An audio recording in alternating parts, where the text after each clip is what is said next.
Happy Thanksgiving, everyone. We've got a brand new episode of Locked On MLB.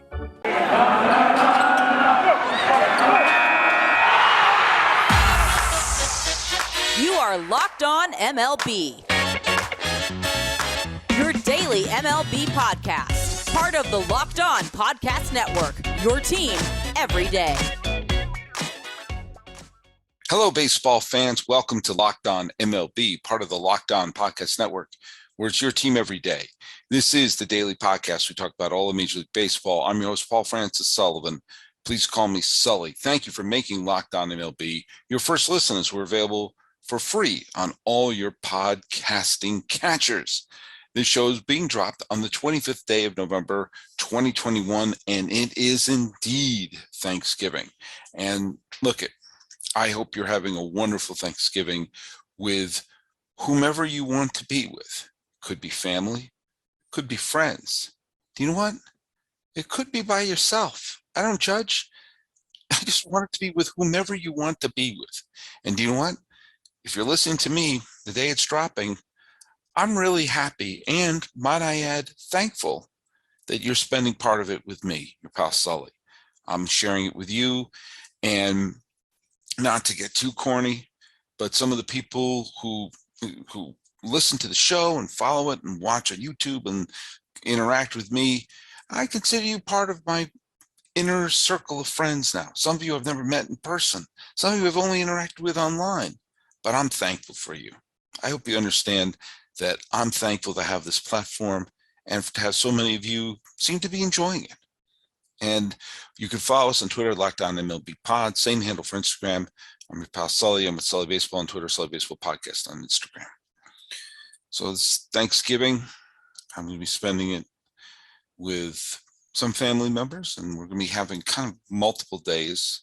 We have a celebration we're doing with some of my family today and some more family later this weekend. I was thinking about something that made me very thankful, gave me a strong sense of love of this game of baseball that I'm talking on Thanksgiving about.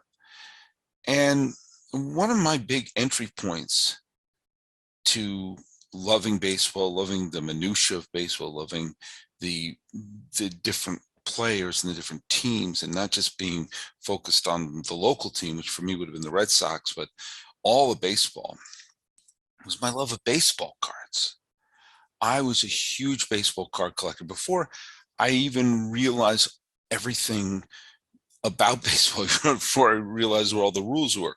Some of my earliest memories of being 5 or 6 years old and being with my cousins in Connecticut and going to a ice cream shop called Buddy's, where they would sell packets of Topps baseball card with that awful stick of gum in them. And terrible. And this would have been the 1978 version, which had the cursive names in the bottom, and the position would be in a baseball in the upper corner. And I couldn't get enough baseball cards. I just got stack after stack after stack, and I would flip through them, looking at the players, looking at the looking at some of the positions, looking how some of them were posed kind of obviously, and some awkwardly. Some of them would be action shots. Some of them would be just their portraits. Some of them would be on the bench. Some of them would be warming up in the bullpen. Some of them would be on the sideline posing really oddly. And some of them looked a little strange. Those of you familiar with the infamous Greg Minton card, some of them were horribly airbrushed. And even a 5 and 6 year old Sully could look at them and go like, I think that hat is painted. I don't think that's really the hat that Jim Dwyer's really wearing. I think that's a painted uniform. Because sometimes Topps would want to have their players up to date from transactions that were made. So if, let's just take one random, Jim Dwyer was acquired by the Cardinals, and so very sloppily painted a St. Louis cap on him. One of the weirdest ones was Oscar Gamble, who had played for the White Sox in '77, but by the time '78 came out, he had been traded to the San Diego Padres and very awkwardly had a San Diego Padres hat painted on his head. But I loved getting these cards. And what I loved doing about the cards is I would look at the back of them and I would see what my brother and I would call the year club. Let's look at their year club. 5, 6-year-old Sully, that meant something. I wanted to see their year club. What is a year club? Well, on the back of the baseball card, they list the year, the club or the team, and all their stats. I didn't know what the hell the stats meant, but I liked seeing all the years they played and all the different teams that they played for. And I got fascinated looking at the players who played for different teams. I sometimes got fascinated by those who played for one team for a very long time. And there were some players like Carl Yastrzemski or Willie Stargell who had played for a team for a very long time and just one team along the way. But I was equally fascinated by those who got traded or switched teams midway around. Reggie Jackson's truly fascinated me because I just thought of him as a Yankee. But his just was A's, A's, A's, A's, A's, A's, A's, A's, A's, Orioles, Yankees. I couldn't believe he was with the A's for so long and only 1 year with the Orioles. But I would study the back of these cards. And to me, they were my entryway to this wonderful world of understanding baseball. I would watch the games. I kind of understood what was happening, but I got fascinated by these cards and these faces and these players and these teams. These exotic teams like the Texas Rangers or the California Angels who were playing in these places that I was starting to understand where they were. I learned geography from it. And I've talked about this in the old Sully Baseball podcast. I had a wonderful experience around the time I was getting those cards from that year that my teacher was Mrs. Brashani. Mrs. Brashani was my first grade teacher at the Weston Country School in Weston, Massachusetts. And she happened to be the wife of the statistician of the Boston Red Sox, Dick Brashani. And Dick Brashani wound up having many different roles for 40 years in his time until he passed away a few years ago. He eventually became one of the vice presidents and historians of the team. But at the time, he was the statistician for the Red Sox. And Mrs. Brashani taught me what all the numbers meant on the back of the baseball card. This was around 78 or 79. This is before the 79 season. And I know that because by the time the 1979 season started, when I was roughly 7 years, six and then 7 years old, because of Mr. Brashani, I unlocked what all those strange numbers meant. It was the Rosetta Stone. It was the Stargate. And suddenly, these cards, which were just cool pictures in the year club, became information, became a way to understand who was good and who was bad. It became a way to understand value of a player. And also understanding the story of who a player was, seeing what years they were good, what years were bad. Why did this player only play X number of games this year? Oh, because they were hurt. Why did they play for 2 teams on this year? Oh, they were traded in midseason. And so by the time I was 6, 7, 8 years old, I would unpack these baseball cards and not just look at the cool pictures and read their year club. I was unlocking who was good, who was bad, what teams had the great players. And also remember, this was a time where a baseball card's main purpose was information. You know, I know this was supposed to be trading cards, it was supposed to be trading doubles and everything like that. I never really got into that part of baseball card fandom. I wanted to just get as many cards as possible, shove as many cards as I could into the shoe boxes, which were aligned and had little barriers in where I could see that this team belongs in this bunch, this team belongs in this bunch. And I had them organized. And the more of these cards I got, the more info I had. It was like that scene in The Matrix when they plug that thing in and Keanu Reeves says, "I now know Kung Fu." Well, I was like, oh, I now know why Steve Carlton is good. You know, early in my baseball card fandom, everything was tops. Tops, tops, tops, tops, tops. And along the way, there were also another form of card, which were the Kellogg's 3D All-Star cards. And the Kellogg's 3D All-Star cards, which would be in your Frosted Flakes, and I would pour an entire box of Frosted Flakes, have that one card plop out. Eventually, my mom and dad, very graciously, thank you, Mom, got the entire set for the 1978 and the 1980 Kellogg's 3D cards. Now, what these were not every player got to be a 3D card. And they were in this kind of lame 70s 3D, where it wasn't really 3D, it was just kind of blurry. But supposedly, these were the best players. Every team got representation, to be fair, and some of them were a little bit of a stretch. Bob Baylor of the Blue Jays, really? But I always felt that was a sign of quality, that if you were worthy of a Kellogg's card, then you know you're good. You know you're really good. And I had so much pride for the Red Sox players who managed to get themselves a Kellogg's 3D card. Rice, Yastrzemski, Lynn, Fisk, Eckersley. They get to have the 3D cards. I had the great honor of having Ellis Valentine and Gary Templeton as guests on the Old Sully Baseball podcast, and also a Don Stanhouse. There was another one, who were all former Kellogg's 3D card members there. And so that was how, when I put in my cards in my little shoe boxes and arranged them, that would have been, if you were a Kellogg's card, that's who you wanted to see. That's who you wanted on your team. That was quality. All those years of getting Topps cards, my mom will attest, I had them arranged in my shoe boxes, but I also had a table next to my bed, and I had piles and piles and piles and piles of baseball cards that I was always arranging.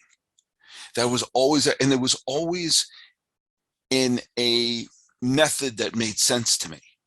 Arranged by teams, arranged by rosters, arranged by positions.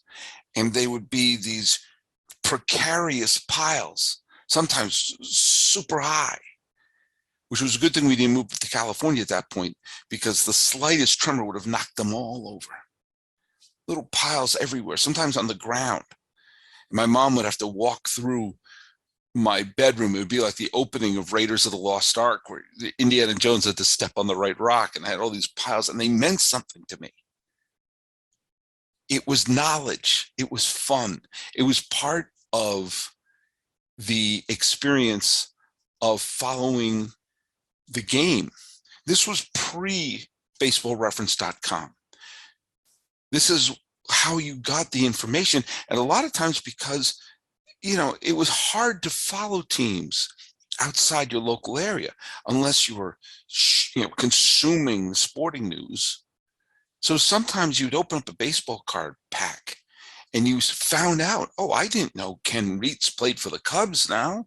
I didn't know Bobby Bonds played for the Rangers now. Sometimes, and of course, the cards were from the year before, so you're like a whole year behind knowing where some of these players went. But that was part of it. And you learned things about players, and you had specific memories of cards. Mark Lemangelo, or Lemangelo, I never quite figured it out, was a pitcher for the Astros with bright curly hair. And I found out later he was part of some bizarre heist that took place after his playing career, but I vividly remember his card. I vividly remember two specific players who year in and year out would be in my Topps cards that I would get. They were Warren Brewster and Jim Kern. And the reason why I put those two together is Warren Brewster, who pitched for the Phillies and later the Cubs, always looked like a mean son of a bitch. He had a scowl on his face, and he always looked like he was about to punch you. And Jim Kern, who after he played baseball apparently went on to become a photographer, always had a huge smile. And some of his cards, he looks like he's in mid-laugh. And I thought, try to live life as Jim Kern. not like mean Warren Brewster.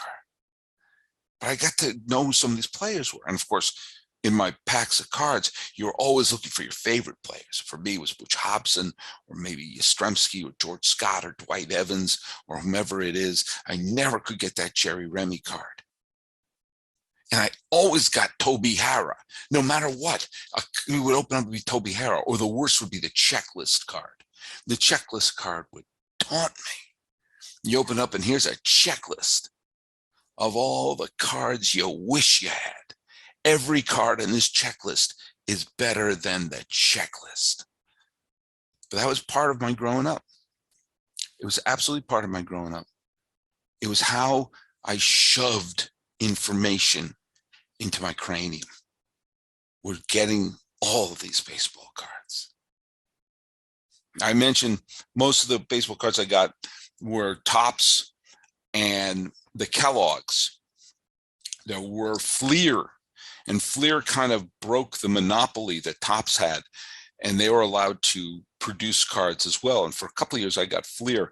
The first year that Fleer was able to do the cards of Major League Baseball was in 1982, I believe. I got that year right. And the printer they used for those cards messed up, so all the cards were blurry, and every single card looked like it was taken by a surveillance photographer, like someone under deep cover.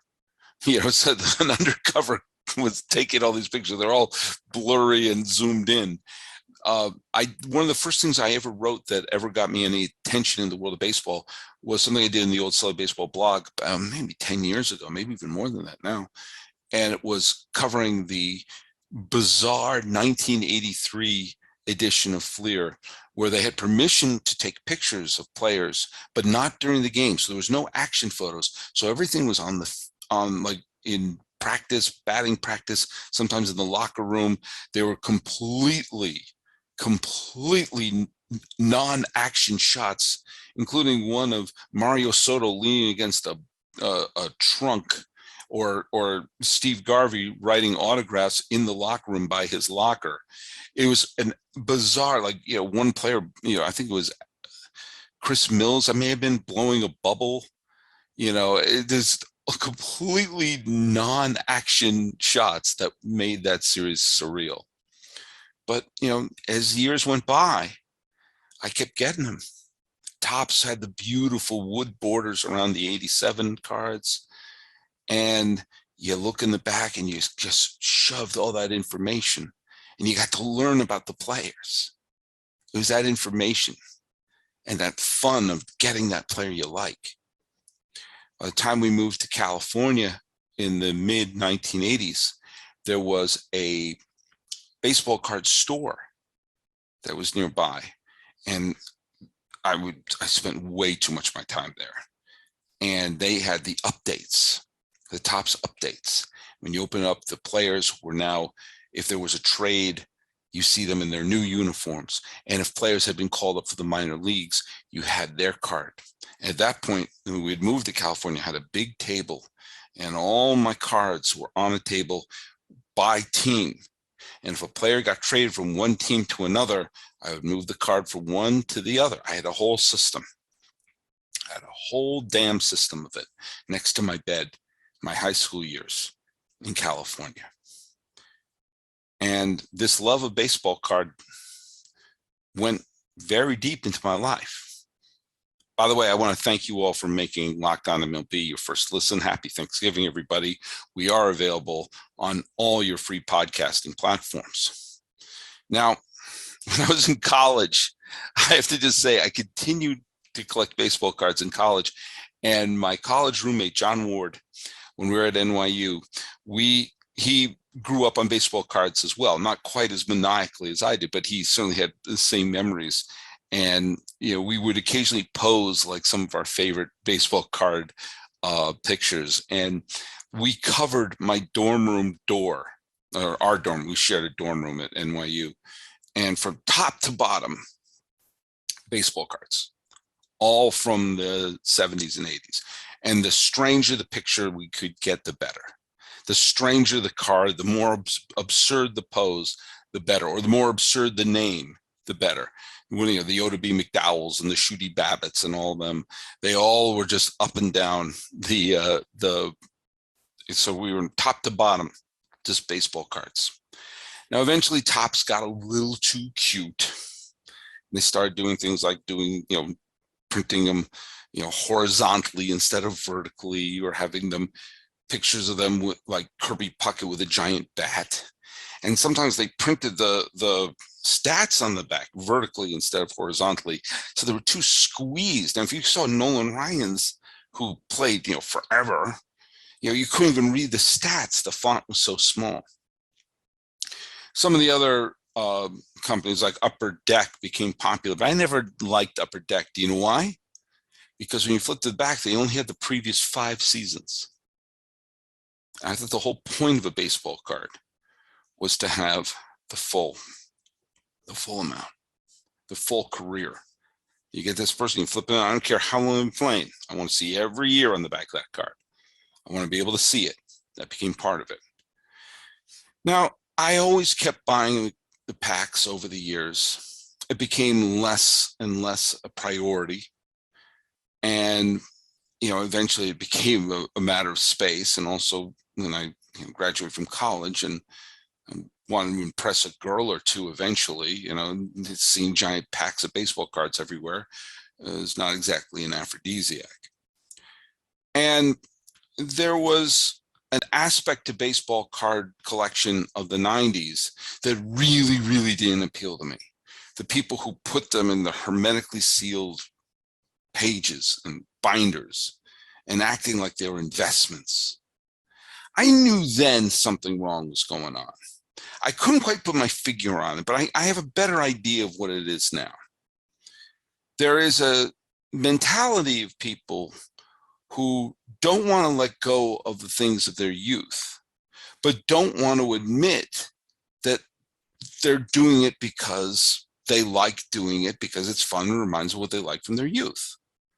And you see that with some people who are into comic books or into baseball or whatever, and they're acting as if they're serious investment. Oh, these are an investment. Yeah. Because when you open up the Wall Street Journal, there's a lot of stock reports on how that rookie Cal Ripken Jr. card is doing. Yeah, that's what they're doing. That's how Gates got his money. Yeah, by investing in baseball cards. And baseball cards should be fun. They shouldn't be hermetically sealed in a box, just like comic books are meant to be read. And toys are meant to be played with. But you say, no, we're collectors. We're collectors. We got to put this in so they're in mint condition and the corners are perfect. I knew people who were big baseball card collectors who were horrified at how I was treating my cards, especially the ones on top of my table by my bed in high school, where the top card on each pile was their ace pitcher, their number 1 starter. And if they're on top, there was near a window and they were getting faded. Or Hershiser's getting faded from the sun. You should put that in a box. No, I'm using them. They're fun. You admit why you're doing this. I'm a baseball fan because I like baseball to this day.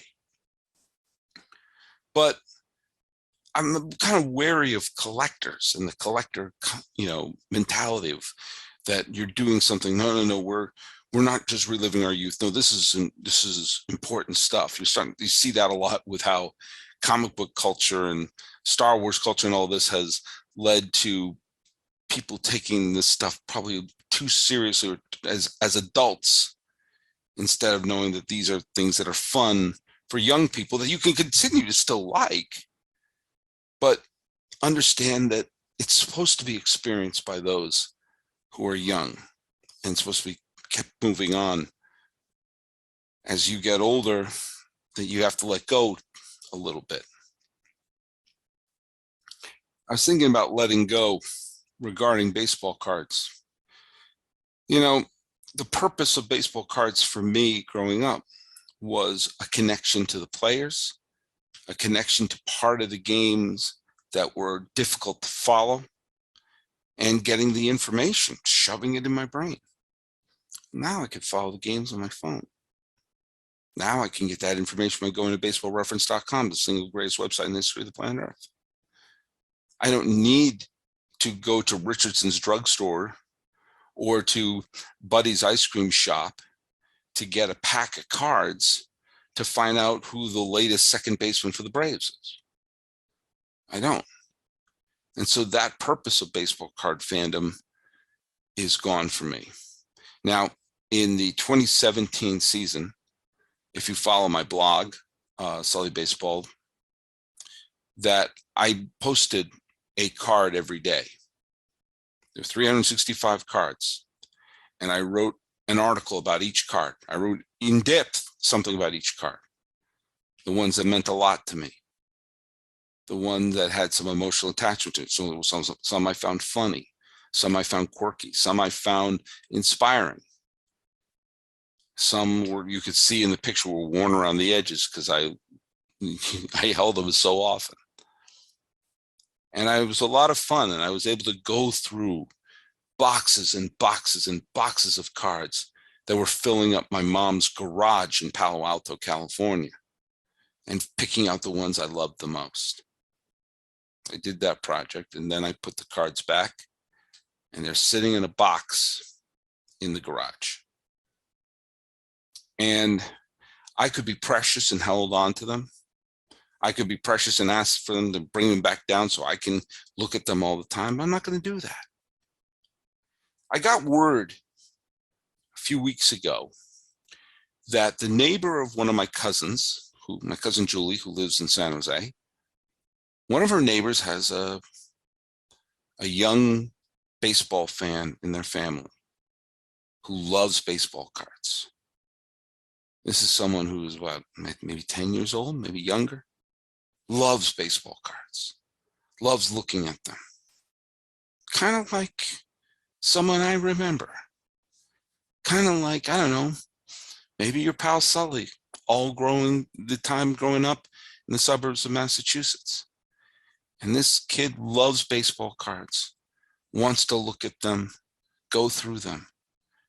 And I said, I have literally thousands of baseball cards from the late 1970s right through the 2010s, filling up gigantic plastic tubs that are just sort of sitting, gathering dust in my mom's garage. And my cousin Julie said that this young baseball fan would really love to look at them and cherish them. It would be okay if I give some of them up. And I said, take all of them. Every single one of them. Yes, even the ones from the late 70s, from when I was 5 or 6 years old in Mrs. Brashani's class, learning about baseball.